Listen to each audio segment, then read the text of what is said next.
Pablo Emilio Escobar Gaviria, born on December 1, 1949, in Rio Negro, Colombia, began his criminal career during his teenage years. Engaging in petty crimes like selling fake diplomas and stolen tombstones, Escobar quickly demonstrated his penchant for illegal activities. His first major brush with the law occurred in 1974 when he was arrested for car theft. By this time, Escobar had already climbed the ranks of the criminal underworld, having founded the Medellin cartel in 1972. This organization would soon dominate the global cocaine trade, supplying at least 85% of the world's cocaine market. Escobar's rise to power was marked by extraordinary wealth and unparalleled influence.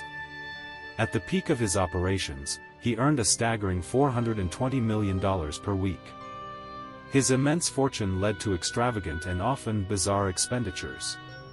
For instance, during a run from authorities in the early 90s, he reportedly burned around $2 million to keep his family warm.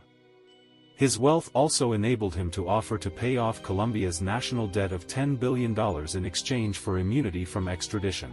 Escobar's luxurious lifestyle was reflected in the extensive properties he owned, which included 141 houses, 142 planes, 20 helicopters, and 32 yachts, all of which were later confiscated by Colombian authorities.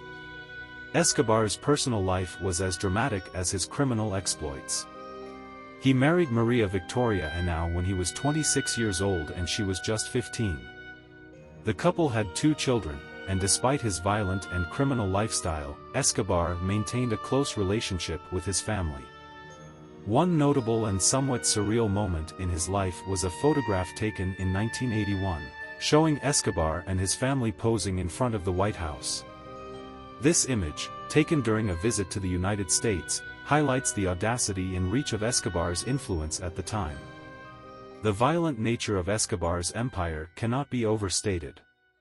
His cartel was responsible for the deaths of at least 4,000 civilians, 1,000 police officers, government officials, journalists, and 200 judges. Escobar's ruthless tactics included bombings, assassinations, and extensive corruption.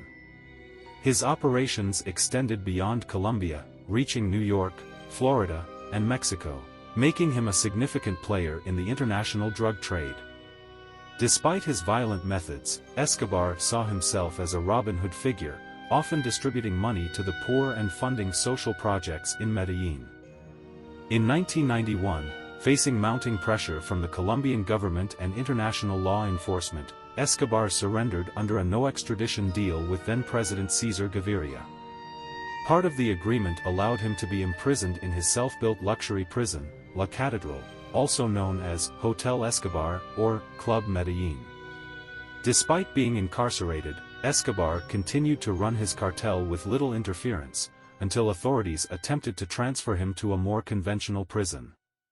This led to his escape and a massive manhunt. Pablo Escobar's reign of terror came to an end on December 2, 1993, when he was killed in a shootout with Colombian National Police.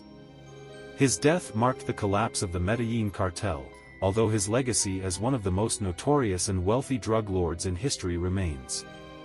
His life story, filled with extreme wealth, violence, and a complex personal life, continues to captivate and horrify people worldwide.